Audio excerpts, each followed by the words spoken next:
Welcome in, everybody. Thank you so much for making time this beautiful Friday on May 1st for the flower full moon. For those of you who haven't met me before, my name is Chelsea Martin, and I am a proud member of Chippewas of Unceded First Nation. And I'm calling in today from Treaty 6 in Beaver Hills House, now known as Edmonton. I am the RAD Indigenous Engagement Lead, and I'll be leading you through our gathering today. I'll be your hostess with the mostest, or the auntie of the hour, if you will, and your springtime guide to hopefully plant some good conversations and leave a little bit more rooted than how we maybe arrived. And so, as per usual, we opened up with our song, but we also need to pass it to Erin, who's going to open us up in a good way. And then I'll also pass it to Darcy for some collective breathing. Take it away, Erin. Miigwech Chelsea, Tanse Bojo, Gijagate Indigenous Cause, Nimkipenese Dodem. I'm grateful. I probably know some or most of you, but I'm grateful to be able to provide a window into something that Billy Williams, Ogima Chief Williams' brother, dreamed of, which is the world's biggest dream catcher. So I just had this instinct. I was heading somewhere else to come here, and it's beautiful. And I sense we don't need a song to open with that beautiful song around dreaming and all the wisdom that it offered. But here is that prayer, that song, that ceremony in action, and what it looks like when we come together collectively. One grandmother from the Chippewas of Rama that I've had the chance to work more closely with over the last 8 years is Ogima Lorraine McCrae. And just 2 moments around Lorraine McCrae. She's done work and has been chief here in her community and then continued to mentor language within their chambers and language within the daycare system and all sorts of things around water and land, just to name a few things. But one thing she listened for, when we think about Nokomis Jesus and her full light, she listened for what was needed.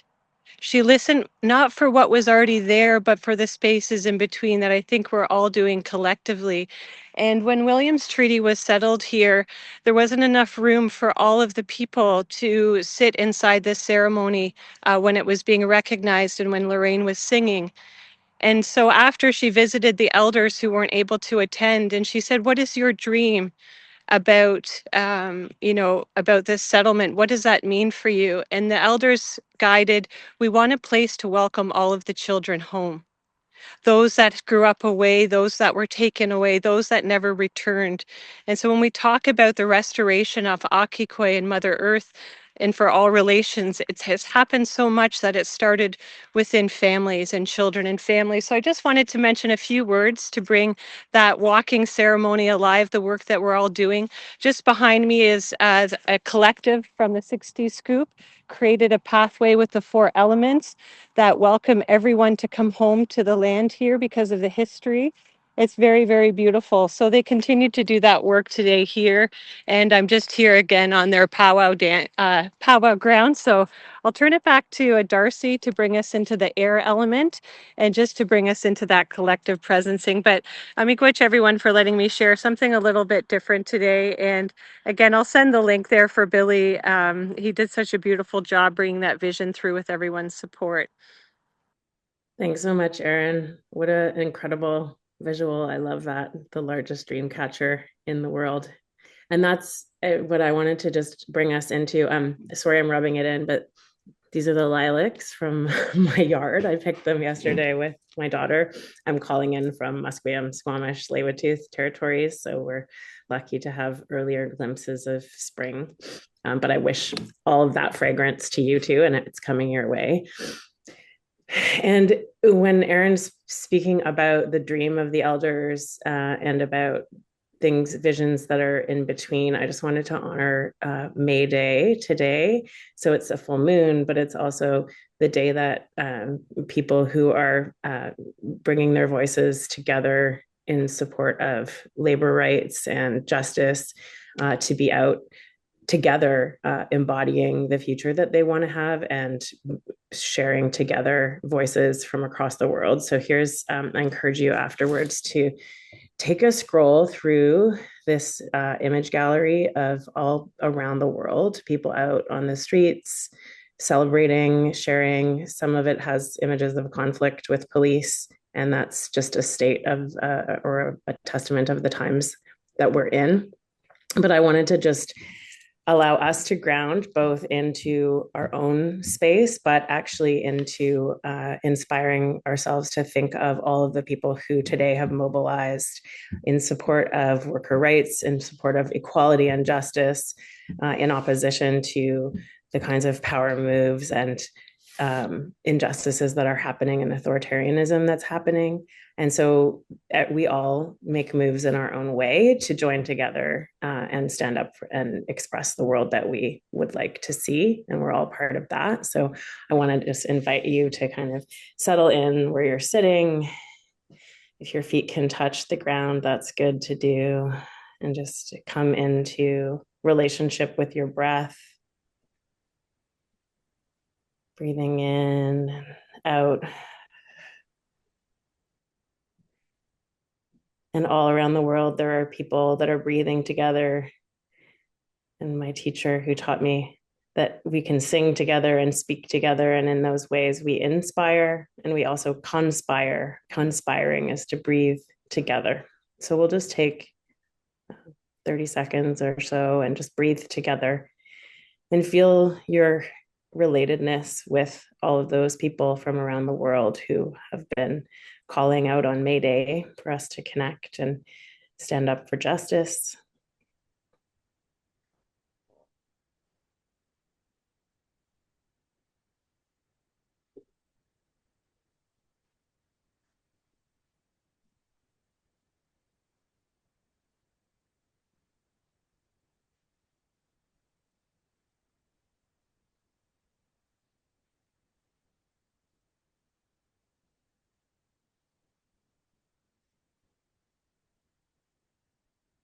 And that breath connects us to our hearts and our shared humanity and our shared place on this earth and our connection to plants and animals and history. The air that we've breathed in has been breathed in by hundreds and thousands of people over millennia. And it was created through the plants. And so every moment we have the ability to breathe in and connect with that which is greater than ourselves to keep us going when we might feel challenged or isolated or tired. So just a reminder of all of the beauty that that air element brings us in spring, including what's coming your way with blossoms. Over to you, Chelsea. Thanks, Darcy. And thank you, Erin, for taking us on a little field trip virtually. So grateful for that. As we gather here today, I'll give you a little snapshot of how we'll spend our time together. Our RAD operations and leadership circle have some exciting seeds that we want to plant with all of you and maybe even germinate. And so in true RAD fashion, after we share some of our seedlings, we'll jump into some breakout circles where we can pair and share in some closer conversation with one another. Where you can share some of the work that you're planting or sprouting this spring season. And maybe you can even see how you can water some of the work together. And so after those breakouts, we'll bring you back into the larger group. We'll share back and listen to what others are working on, and then we'll send you off on your merry way into the weekend. And so I can kick us off with some of our RAD updates. So in February of this year, some of the RAD operations team was able to travel to the Robinson-Huron Treaty Territory to participate in the Indigenous Land Symposium. And it's a truly unique and incredible event where this year they had about 300 delegates, 35 First Nations, and 60 organizations to spark collaboration and plant some seeds for lasting impact. And so this year, the RAD Central offering was around the Vision Basket, which if you haven't seen her, we have some blog posts and some videos on our website that I would love for you to go and check out. But we did an interactive visioning session with the knowledge or the Vision Basket.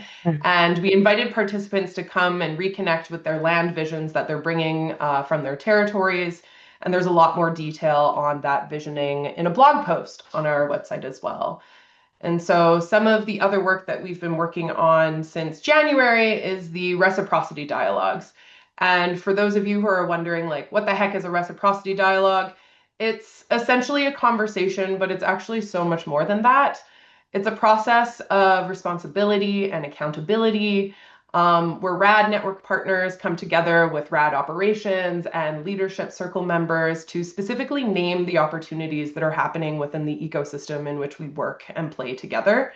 And some of the key pieces of the dialogue is that we're centering Indigenous ways of knowing, and with like the core purpose is to strengthen power across and to build clarity and connection with our work. And so we've been engaging in this process since the beginning of 2026, and we've been receiving a lot of powerful and positive feedback. And so we continue to reiterate what the reciprocity dialogue process looks like, so that we can fully bloom it to best serve both Indigenous and non-Indigenous partners. And if you are curious to learn more or want to engage in a reciprocity dialogue of your own, reach out to me at engagement@radnetwork.ca and we can find some time to connect on that.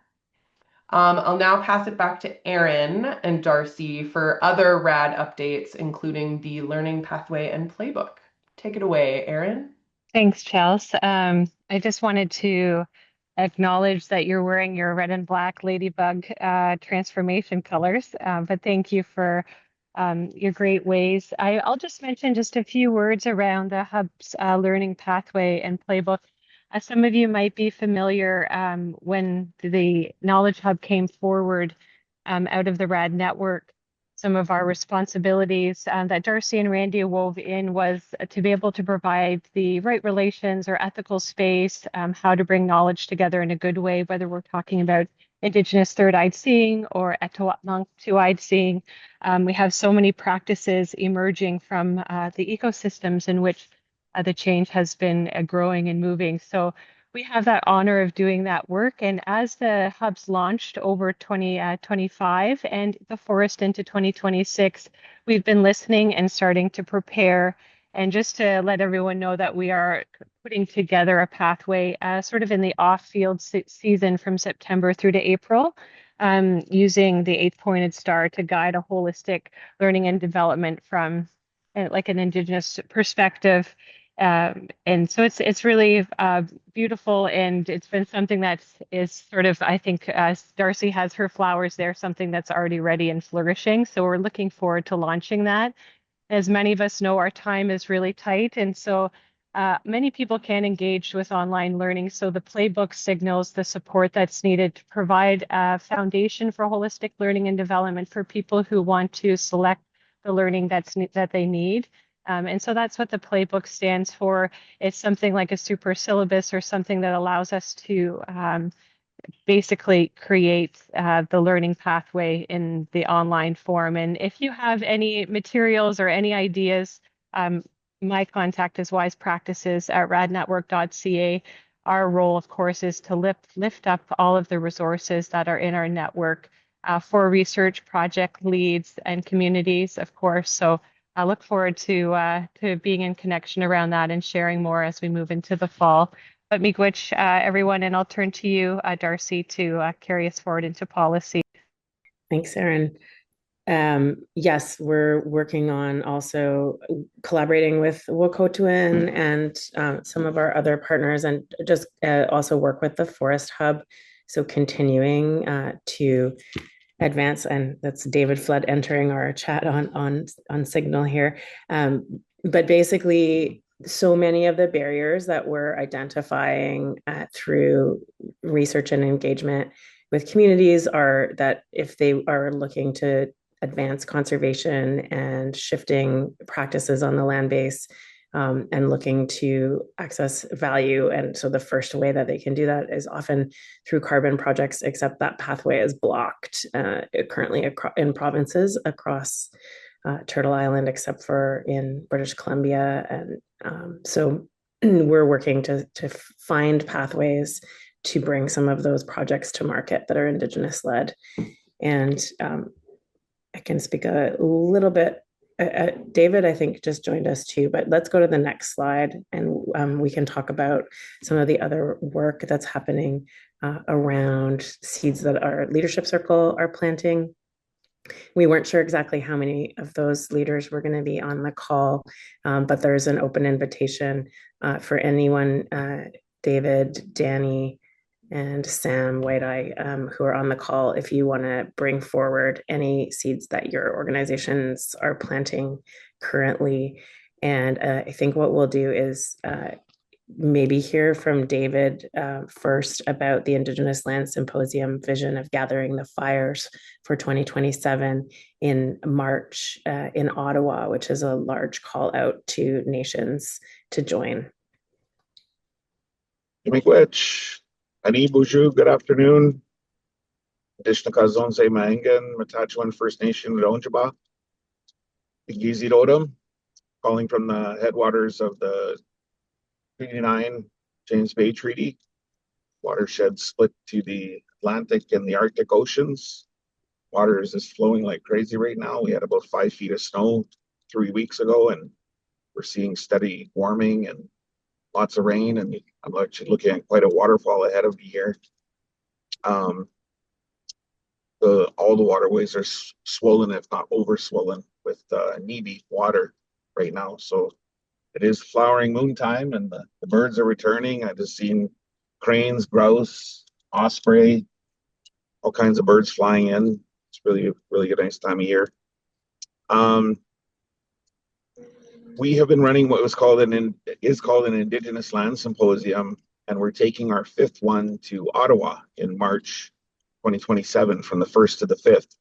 You can pre-register to get notices, like of when the event's coming and when the agenda is going to be put up online. But it started here in Chapleau. Then we went to Timmins, Sault Ste. Marie, Sudbury, and it's been growing. And it's focused on practitioners. And it really is premised on the idea of the Chief's vision here that started Wakotuin Development, and it's a social enterprise.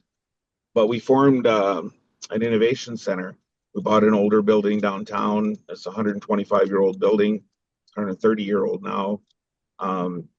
Renovated it, operated our Guardian program out of it for the last 6 years. But as an innovation center, of course, like that means we always wanted to do like extension work, sharing, putting out more information about what it is we're doing, how we're doing it, why we're doing it. And that gave birth to the Indigenous Land Symposium. And Isabel Allen then was our projects forester, became senior project forester, and is now director of stewardship with Wakotuin Development after 8 years, and is heading up a team of 3 others. They call themselves the 4-Pack. And we brought on Leaf Box, Carbon Finance Catalyst, soon to be director of something. We're purchasing a business, Microtech. And myself, I'm supporting the ongoing development and focus of our Mino Ishkude, so Good Fire, bringing back fire, cultural burning and suppression, and protection of our nations, plus Guardian program, plus workforce and skills development. So the ILS 2027 is going to Ottawa because we think we've built up enough sort of street credit and interest to really compel all our allies, and as well the growing interest of practitioners to go to a bigger venue. And of course, why Ottawa? Well, there's 1867 happened and Canada birthed itself, and there's the eternal flame of all the provinces that were birthed out of that right there on Capitol Hill. So fire, and this is the year of the fire horse.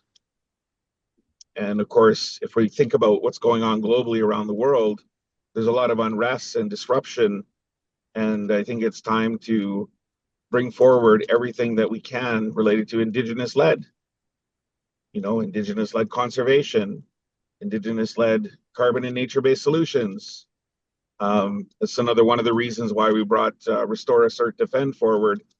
And I was pulled into the biodiversity COP15 in Montreal and met up with a bunch of crazies, and we're still just giving her. It allowed Wakotuin to form a not-for-profit and we're able to host the money that's coming in from ECCC and then help collaborate across multiple hubs in this very interesting time of taking climate action. And of course, more recently, the Force of Nature, the 3.8 billion that just came out from Carney's government. You know, it's all about implementation. It's all about elbows out. It's all about the spirit of collaboration. You know, it's very interesting. Carney mentioned General Brock holding down the border in 1812, but he was smart enough to also remember that they didn't do it alone. Tecumseh brought the nations together to also join them and hold down that border. So let's not forget, Canada was built through a fur trade and the commerce and the knowledge and the landscapes that the Indigenous people created that was bountiful, that allowed Canada to become what Canada is today.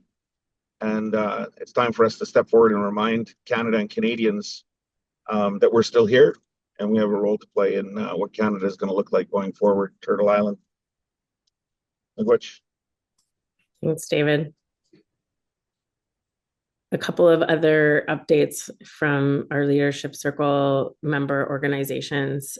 First 30 by 30 Canada has been rolling out based on the significant grant that they got from a BHP Foundation, which is to support nations who want to do market opportunity assessments around the potential for nature-based solutions to advance IPCAs and other conservation visions. So I'll put that link in the chat for that's financially supported market opportunity assessments for nature-based solutions. And then also, we're excited that our partners with Isaako Land Foundation have opened the newly renovated Clayoquot campus. The Isaak Eco Lodge is available for booking team retreats. And we're so excited. We're going to bring our leadership circle and our team there in the fall. We're just looking at dates, but they have cultural offerings and this incredible grounds in Tofino. So they're wanting to announce and share with partners that it's available for bookings. So there's both links there in the chat. And then I wanted to see if Sam White-Eye has any updates from the Indigenous pillar of Carolinian Canada as well. Yes, hello, everyone. I think for updates, we have been really busy over here from a Carolinian Canada lens, of course. We just publicly launched our third tranche of the CIB. So I'm going to put our little press release in the chat if it'll go. And so that will accelerate conservation on the ground for Indigenous and non-Indigenous in the conservation sector. In the Carolinian zone, I think 4,000 hectares of enhanced landscapes and resilience, which is super exciting. And it's a really big deal. We have about, I think, 5 Indigenous nations this time in this third phase offering, which I'm really proud of. And we're looking to open up the second tranche of the $2 million investment. So proving that the first model for Deshkan to the second model, LCIB, to the third has been scalable at every step of the way with Indigenous leadership at the top. So I am thrilled for that. As for the Indigenous leadership pillar, we just received immense support from the local 10 First Nations in the Carolinian zone. I think we have about 7 letters of support for our Guardians of the Land network, environmental network that we're building here in Southern Ontario with the First Nations, which is huge because Carolinian Canada, so myself, the ILP, and Guyanasse, which is an Indigenous greenhouse and nursery in 6 Nations, have partnered up to build this Indigenous environmental network, by Indigenous, for Indigenous, on a localized regional level, and have buy-in from the First Nation communities really come together to support that collaboration and start to build those pathways of working together for capacity building is huge because it's never been done in this area quite on this scale before. And so I'm really proud of that, to have their support. And so we'll be building that out over the year. working alongside many other Indigenous organizations and partners once we get the nations established first. So that is exciting. And RAD has been there, for our gatherings each year. This past year, they helped us really facilitate some really needed on-the-ground action to figure out the environmental priorities for the nations. And now we get to just figure out how we can work on building opportunities for training and capacity building in the priority areas the nations themselves have identified. And so, very exciting stuff. And hopefully, we'll be able to get some comms out on that soon enough. So, Anishik. Thanks so much, Sam. That's great. We continue to be inspired and strengthened by all of the work that the leadership circle members are doing, and it feels like such an important way to ground our work as a national network into the work that organizations across are working on and the relationships that they have. And that's sort of part of our own theory of change, exactly what Erin started with, which is moving into the spaces that are in between and trying to strengthen the shared fabric and the shared action that we all bring forward. So I'm going to hand it over back to Chelsea. As always, we please ask you to tell your peers, your colleagues, your government officials, friends, cousins, aunties, uncles, chiefs, land managers about the RAD network so that we can continue to grow this ecosystem together and so that Indigenous land stewardship can, of course, flourish. And so thanks for letting me be your guide today and for letting me wander through all the gardens with you. And it's been a pleasure. So don't forget to stay rad out there. And till our next full moon gathering, thank you so much. And so I'll pass it to Erin, who will close us in a good way. Miigwech, Chelsea, and miigwech, everyone. I'm also in movement in between spaces. We're having our Feather Carriers Ojibwe Teachers Development this weekend. So I'm just moving through the land here and stopped. I just wanted to give thanks for all the seeds that people are holding. Walking with vision is about walking with responsibility and upholding, especially the light of our ancestors as the land opens up. So I want to give thanks. And I had the chance to sing with the women of Wabano in Ottawa maybe 20 years ago when I was with the Cedar Women Singers. And so I'll share their Wildflower song. It's a popular one that travels as a way to sing you out. Please feel free to dance out and leave whenever you feel called. It's our natural way of going with song and in a good way. So be quiet. Way, way, hey, hey, way, hey, hey. Way hey hey way way hey hey way hey hey way hey hey yeah way hey